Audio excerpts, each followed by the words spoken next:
Hey, thanks for joining me. Let's continue looking at the Mark Millar comic world. We've looked at the first issue of Wanted, and we looked at the first issue of Nemesis. Now we're looking at Superior, with art by Lienil. I've always been kind of, again, unsure how to pronounce the name. Lienil, I guess. I do remember that I collected this one, several issues. Wanted, I never picked up. I just happened to have gotten my hand on a copy of issue 1 recently, and that's why we reviewed that. And I actually enjoyed it more than I thought that I would. And I collected, I think, the first couple of Nemesis, maybe the first, was it a 4-issue miniseries or something like that? I can't remember. The unfortunate thing about Nemesis is that I collected it, and artistically, of course, it was amazing, but I just don't remember anything about it. I never was anything that I really wanted to revisit as a story. Superior, this thing here, I remember a little bit about it, but kind of like all the others, it hasn't really stuck with me. And so it's starting to make me kind of wonder about Mark Millar's kind of personal works. I do remember Kick-Ass. Obviously I haven't reviewed that yet. But that one I read and kind of enjoyed and kind of liked and could kind of give you a basic overview of the story. But all these others, like, I feel like Mark Millar, I believe in his intentions. I believe that he loves comics. I believe that he wants to do good stuff. I think that he's tried to push the kind of envelope of the type of things that you can do. He's tried to introduce new concepts, like he's moved away from writing for Marvel or DC. And he's like, let's create our own things. Let's create new stuff. And then he brings along other artists and makes them full partners and tries to give them, financial compensation that's appropriate for their work, and any movie deals that come up, they're included and all that. Like, I believe in Mark Millar and his intentions. I just have to say that the stories don't stick with me. So I don't know. I don't know what that may mean. I do remember a little bit about Superior. Basically, it's a spin on the Superman mythos, which is fine. Everyone's got one. And it's kind of hard to not, because Superman is both, like, in a way, the first real superhero and kind of the model for every superhero to come. Like a regular guy, or at least a seemingly regular guy, in disguise, who defends his city against evil in whatever form that may be. A guy with the cape that flies around, and he's a good, moral, strong, powerful hero that you can look up to and love. And so everyone's going to do a version of that. Seems like every time someone does an alternate version on it, it's some kind of dark, fucked up, twisted version, which I guess is fine. I sit here and try to remember where Superior as a comic goes. I was digging around and I found him. I've got issue 2 here, issue 3 there. And I'm sure I've got 4, because this says 5 and this says 6. I'm sure I've got 4 folded in the back of these 2. Yeah, it's in there. So I've got 6 issues. And I don't know if that was the entire initial run, if there was more. I don't remember where it goes. I seem to remember, if I'm certain of what my memory is here, is that Superior, one thing it didn't have is the mean-spirited kind of tone that Mark Millar seems to write. I talked about this in Nemesis and Wanted, where, like, Nemesis is an alternate version of Batman. It's like Batman, but super evil, taking that hyper intelligence and placing it into a man with no morals, no compass, no empathy, just a completely sadistic, murderous monster who just wants the thrill of just destroying things and taking things out and ruining all things that are good. If you take Batman for what he is and just put him into, like, the most, that kind of mind and that kind of physical ability, and put it in the mind of a monster, like a horrible human being, that's a horrible, scary concept. And that's what, Nemesis works that way. And that's a fine kind of approach to the idea. It's just, all of his books seem to have such a mean-spirited kind of, it's almost like the good guys never win. It's like evil and the dark side of humanity always wins out, and the good-natured humans and regular people of the world are just casualties that are in the way of these amoral monsters. And my memory, the point that I'm getting at, is I feel like this wasn't quite that bad. We'll see. I mean, we're only going to look at issue 1 right now. I'm not going to go through all 6 of them or anything. In later videos, maybe we'll go through 2 or 3 at a time. We'll see. But how does issue 1 of Superior start out? I always appreciate the kind of presentation. Get rid of ads and just make it, it's almost cinematic, almost like a movie in a way. Just the name right in front of you, creative team. Before we get into the story, I have always been a big fan of Lienil Yu. I seem to remember the first time I ever saw him pop up that I recall was, I think it was a Warren Ellis written issues of Wolverine, which I only kind of glanced through. I think my brother was collecting them, and it looked kind of interesting, but at some point somewhere he became into much bigger prominence and became one of those artists that was very, very popular. And he still is today. I don't know what he's drawing anymore, if he's drawing anything. Another one of these artists that had a big run and built up such a name for themselves, they probably don't need to be drawing comics. They can do whatever they want and take on projects as they wish. Lienil Yu had a art style that was kind of reminiscent. It kind of had like a Whilce Portacio vibe. But God, I don't know. There's some other artist that I remember thinking that he looked like, but I can't think of it right now. But my problem with the art in this, before we get into it, is the art is great. But I think Lienil Yu's art looks better with a scratchier, rougher, more sketchy ink line. And this Jerry Allingly, I'm sorry, I'm not going to try and pronounce that last name anymore. That's terrible. I know that these two have worked together for a long time. I think maybe this gentleman has passed away, I believe. It's embarrassing if he's not, but I feel like maybe that happened. But I think his inks are kind of fine, but they're so slick and clean. It actually kind of, I think it diminishes the way that Lienil Yu's work looks best. I think it requires a more crosshatchy, rougher, sketchier look to look better, in my opinion. I think all the panel choices that Lienil, chooses look great. He can draw anything. So it starts out in New York. We got a car, got a woman on a phone talking about, Superior's gone. Abraxas killed him and he's coming for you. You need to detonate the pulse before it's too late. But then there's a voice, too bad, Ms. Lee, it's already too late. So you got some big giant villain in a mech suit. There's destruction everywhere, exploding cars in the rain, bright lights. This monstrous robotic creature is going to blow away the girl in a car. Giant explosion, boom. And now the guy in the robotic mech suit's like, activate the annihilator and prepare my ship. There's nothing here of any interest now. Now, amidst all the destruction, you've got a shadowy figure, and we got somebody. I mean, we talked about this character Superior. Like, this is how it starts out. This is the big opening action sequence if this was like a movie or something. Here's the hero, and he's like saying to the girl, good thing this was only a rental. Bad guy's like, impossible. And Superior says, not my vocabulary. Punches him right in the face, sends him flying. So it's got a very Superman vibe. Superman, some monster, some hot girl, Lois Lane, kind of. Punches him in the face. Bad guy's picking himself up as Superior comes along, dragging a giant train and just throws it into the villain. And I love the kind of, I wonder if this is something that the writer, Mark Millar, put in the script, or if the artist come up with this. I've never seen anything like this, where this is how it probably would be, but when somebody as strong as like a Superman character would throw something with this much mass, I love how it's folding up. It's just compressing. All that mass coming forward and compressing into this mess. I've seen things like this shown where it's like, it just things kind of fall apart, or there's explosions or something like that. Just watching this destruction of this train being thrown into this bad guy and watching it compress like that, I was like, that's unique. I've never seen that. Well done. I'm just always curious, did the artist come up with this or did the writer? And then the girl's like, way to go, Superior, kick his ass.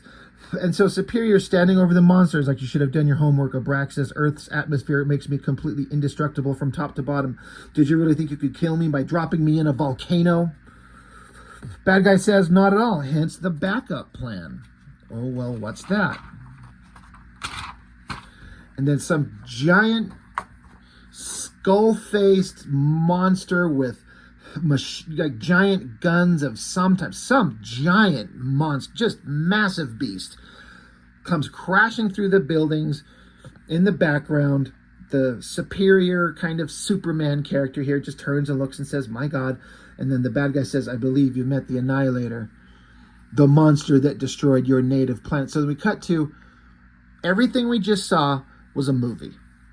These kids are in a movie theater watching a movie. So I was like, oh, okay. I mean, it's not the most original thing on the planet, but it took, you know, you're getting a comic book about superheroes. You don't really expect to see it just kids, and especially the title character. They're watching a movie of the character. So you got this one kid here and his friend, and the one kid's just kind of digging it. The other guy's like, yeah, it's all right. The effects are fine, but Superior's been around since my papa was a kid. I'm kind of bored with these old superheroes. No wonder this guy can't get any other work. So I kind of take it is that they're talking like this is like the actor can't get any other work besides playing this role. So now the movie's over. They're going outside, and then the one kid here, he's saying, I'm not saying his powers aren't cool. He's just too much of a Boy Scout for people these days. They need him to be more badass, like Bond or Jason Bourne. So this is a conversation I hear people make about Superman all the time. I've heard other people make these kind of conversational points about Superman, like with the Zack Snyder movie that come out. They're like, the goody two-shoes like Christopher Reeve's Superman, he's too much of a Boy Scout. He's too good. They always want to give him an edge. He needs to be darker. He needs to be more violent. And I say, fuck that. That is not what Superman is. That is what makes Superman a unique thing. You could take the dark path with all kinds of other characters, Batman, any other character, but there are certain characters that just have to stay the good, pure superheroes that they are, and they always have to be that way. And in my opinion, that's always Superman. I feel personally, the best portrayal of Superman ever put down ever is the Christopher Reeve Superman, in my opinion. It just nailed the character exactly correctly. And I don't like the idea of having to take Superman and make him darker to make him relevant to modern audiences. That is bullshit. So they're having this conversation here. And that's what the one kid's saying, and the other kid here, he's like, I always like the fact that Superior doesn't kill people. He doesn't kill people. Being a nice guy is what makes him different to Wolverine and all that stuff. So I like this kid already. He's saying what I think the character should be. So basically, it's just these, these kids talking about what they think of basically Superman. I mean, it's Superior 5, and the actor's name is Tad Scott. That also shows, it's not very super clear, but the white kid here, he's in a wheelchair. So he's got some kind of physical disability that we're not sure of yet. But he's with his buddy at a movie. His buddy's saying, no, that's what makes him lame. Look at his costume, dude. He looks like freaking Santa Claus. I told you, we should have sneaked into that Jason Statham movie. So while these kids are sitting here talking nerd stuff about superhero movies and shit, some other punk kids come along and just start talking really mean stuff. And the dialogue in this, I mean, they're supposed to be kids, I think, at junior high. I'm probably out of touch, but I mean, kids didn't talk the way that he's got these kids talking. But, I mean, I've only got my personal experience. It's just, I mean, this is where the mean-spirited kind of nature of Mark Millar's writing comes in. It's the way these kids talk. I mean, like, the one kid comes up, and I'm just going to read the dialogue. This jerk-off bully kid says to the two here, he says, hey, faggots, you guys have a nice time making out in the back row? Now, I know people can talk that way, but... And I guess kids can talk that way. I'd beat the shit out of my kid if I ever found out he was talking that way. And I guess it's, it's a fine story point to have really, like, douchebaggy, horrible people in the world as contrasted with the relatively kind of good-natured people of the world. So that's what's going on here. But goddamn, the whole dialogue through here is just such a mean-spirited thing. And I'm not saying it shouldn't be there. It's just, it fits within the narrative of the kind of story that Mark Millar likes to write. Just showing the worst of humanity. Just the worst. But at least to start so far, we've got a character in these two kids who at least seem to be the good-natured people of the world. Anyway, going on, woman interrupts. It's the kid in the wheelchair's mom, and the bully kids take off, and the mom says, just kind of, talks to her son, and saying how his buddy that comes to the movies with him, the mom's like, he's a good kid, isn't he? He's a good friend. And the guy in the wheelchair's like, yeah, he's the best. So then they talk about how those two kids are friends, but then they jump back to showing how the kid in the wheelchair used to be an athlete. He'd play basketball. He had a big star ahead, a big bright future ahead of him. He's talented, but they talk about how multiple sclerosis just stopped everything. How it suddenly started affecting him. It says before his fingers got clumsy, that was before wiggling his toes became a challenge. They hoped at first it might be less aggressive, but within a month, his entire body ached, and a short while later, he was blind in one eye. By the end of 1 year, he couldn't walk without the sticks, and he was smart enough to know where all of this was heading. So I've known one or two people with multiple sclerosis, but only from afar. So I do appreciate the fact that he's kind of bringing up this very human thing, this debilitating disease that has different varying degrees of severity.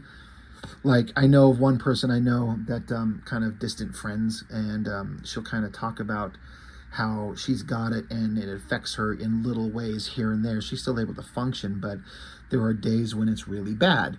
And I guess there could be versions of it where it just knocks you on your ass super fast, and that's what this poor kid is having to go through. So you get the idea of like the concept of a good-natured kid suffering from a debilitating disease, and he's the star of the book. So you could kind of see where this is going. Once again, just to kind of click back to talking about the artwork, I mean, I think everything that Lienil Yu draws here, all his shots are great, the angles are great, the characters look great. He can draw anything. I feel like a sketchier, rougher look to his artwork fits better. He's got he did 2 series. I'm trying to remember the name of them. High Roads was one of them that he did. And then there was another one that was like a Asian kind of inspired. God, I'm trying to remember. I've got them all. Anyway, some of the artwork that he's done that I feel looks the best is, eventually I'll get to it. Lienil Yu did a big long run on the New Avengers when Brian Michael Bendis took over. Did the Avengers Disassembled, and then kicked over to the new. I think there were 2 titles going on. I can't remember who the artists on both titles were. I mean, Lienil Yu was one of them, and there was a Skrull invasion, and it was one of the times I was reading Avengers where I was like, this is really fun. I'm really enjoying this. And that's a whole other series that I'll be getting to eventually at some point. And I don't know, I just feel like his artwork looked a little better in those books than it does here. And I could be wrong, but I kind of feel like I'm attributing it to the inker making it too clean. I could be wrong. I could end up going back and looking at those New Avengers books and find out it's the exact same inker. So I don't know. We'll see. I just want to, mention that I think the art looks great, but I've liked other stuff that he's done a little bit better. But anyway, back with the kid, he's got the disease, so he's kind of trapped in his body, and it's getting worse and worse. And it says here, multiple sclerosis breaks the link between your brain and random motor function. Some say it's like being buried alive in your own skin. Says, I think there's a pretty accurate description. So the mother kisses her son on the head. So we've kind of established very quickly there's a movie series that's basically a Superman thing, but it's just a movie series, just fictional. Got the kid suffering from a disease. There's douchebag kids bullying him. Basic premise. Now we get this scene from way high in the sky, and it magnifies down closer to the city street, to a house. into the room of the kid, the main kid. I mean, I should probably, Simon is his name. This kid here with the multiple sclerosis. Someone says, wake up, Simon. There's something I need to talk to you about. The kid wakes up, and you got like a monkey in a spacesuit just sitting here on the edge of the bed. And he says, I'm here to make you a serious proposition. Kid screams, holy shit, Mom, Dad, there's a monkey in the room. And the monkey says, Simon, for God's sakes. And this feels like a Mark Millar weird thing. I don't know. Kid's trying to get up. He's like, get away from me. What the hell's going on? What are you talking about? And then there's suddenly a bright, glowing door behind him. And then he's like teleported elsewhere. The little space astronaut, the astronaut monkey says, you have my word. There is nothing to be afraid of. You're a million miles from home, so there's no sense in calling for help. The kid says, oh, shit. The monkey continues, my name is Ormon. And you, out of 6 billion people, you have been selected. Out of 6 billion candidates, you are deemed the most appropriate. Kid's like, for what? The monkey says, the magic wish, of course. And then you see the walking crutches that the kid had on. He drops to the ground, and now there's like black leathery boots. And then the kid is turned into the superior character from the movie. So again, you're kind of getting the basic premise is like, so what if Superman was just like in our world, us watching this video that I'm making right here? What if we, there's the Superman movies, but what if some alien showed up, alien magical creature? I don't know what the fuck it is. I just assume it's an alien thing and says, hey, you're going to get a magical wish, and then you get to have the body and powers of Superman. That is the premise. It's weird. It's not wholly original, but a concept doesn't have to be completely original. It's the execution of the idea to make it different that makes it fun. And so I'm like, all right, well, let's where are you going to take us, Mr. Millar?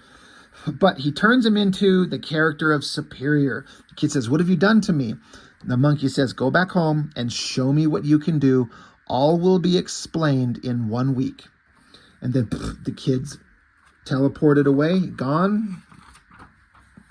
Is this a dream? Well, bright beam coming back down into the city streets, and then boom, the kid in superior form is on the floor of his room. He gets up. He says, shit, this is for real. The whole thing was real. God, I even look like Tad Scott. So he's recognizing that he looks like the actor that plays the role in the movie. Meanwhile, the mother's talking with the cop, and the cop is like, look, he's like, ma'am, it's not that we're not taking you seriously, but you just have to look at this from our point of view. There's no sign of struggle, which means the kid got away on his own. So they're basically implying like the mother's been missing the kid. And the cop's like, well, the kid probably wandered off on his own, so it's not like he's probably been kidnapped, so there's not much we can do right at the moment. The mother's trying to explain he can barely walk on his crutches. He wouldn't disappear for an entire day. So the implication is that wherever he's been gone for like 24 hours, the kid has, and the mom's calling the cops. And, the mother saying that his father and I have been worried sick, that, the kid wouldn't do this. So then they hear something upstairs, and the kid's like, oh shit. So the cop goes up there, gun drawn, and he's like, kid, is that you? Simon is like, come on, there's no one to be scared. Nobody's mad at you. Boys your age run away all the time. The kid just kind of looks up. The cop bursts in with the gun drawn, and now there's a hole blasted through the ceiling of the house, and the cop and the mom are like, what the hell? So obviously our superior character can fly just like Superman, blasted through a hole in the roof. Back to his buddy that he was at the movies with. Kid's on a phone talking to somebody. He's like, yeah, I don't know where he went. He's been gone for a whole day. Who knows what happened? Maybe somebody kidnapped him. I don't know. There's a knock at his window. The kid gets up and kind of glances out, and there's the guy, the kid, his buddy, who used to be a child in a wheelchair. He's like, dude, I need your help. You got to help me. I think I'm in deep shit. End of issue 1. So, not a bad setup, I guess. It's not as, like I was saying, not as mean-spirited as Nemesis or Kick-Ass or Wanted. Art's good. It's just kind of like, all right, I'm kind of interested. I'm not blown away. Not a lot happens. It's kind of decompressed storytelling where they spend a lot of time, the entire book, just going over a few moments, which is fine. It depends on how the book is kind of presented, and if the creative team can get the book out consistently and maintain quality. If it's decompressed storytelling where they don't tell a lot in a single issue, at least if they put it out on time and maintain the quality, I'm kind of fine with it. But anyway, that's just kind of the beginning of the Superior story, and it had me kind of hooked enough. I collected the whole thing. Nemesis issue 4 was coming out. There's the cover to issue 2. Kick-Ass Volume 2 was coming out. So, good enough. Entertaining enough. I was, I was more curious, like, well, what's this going to be like, a guy with superhuman powers that looks like a character that's in the movies, and what are the powers like? And I'm always kind of interested in, like, when someone gets brand new powers and, like, discovering how they work. Can you see things? Can you shoot lasers from your hand? What would it be like to fly for the first time? How can you control it? What if you fly through some telephone poles or some power lines, or plow into a tree, or zipping through the sky really fast, and you don't see that airplane coming the other direction at you? Because, the airplanes in the sky fly, 300 miles an hour or something like that. And if you're going 300 miles an hour, you guys are approaching each other at 600 something miles an hour. You don't see each other until you pass each other. You could plow into something really easy. Like, there's a lot of things that could be explored with getting superpowers. And I was kind of curious as to how this will kind of handle all of that. So, interesting stuff. There's, things coming up that I think will be kind of fun, and we'll look at them in future issues. We'll go through them all eventually at some point. So, Superior, issue 1. That's all I've got. Thanks for watching. I appreciate it. See you next time.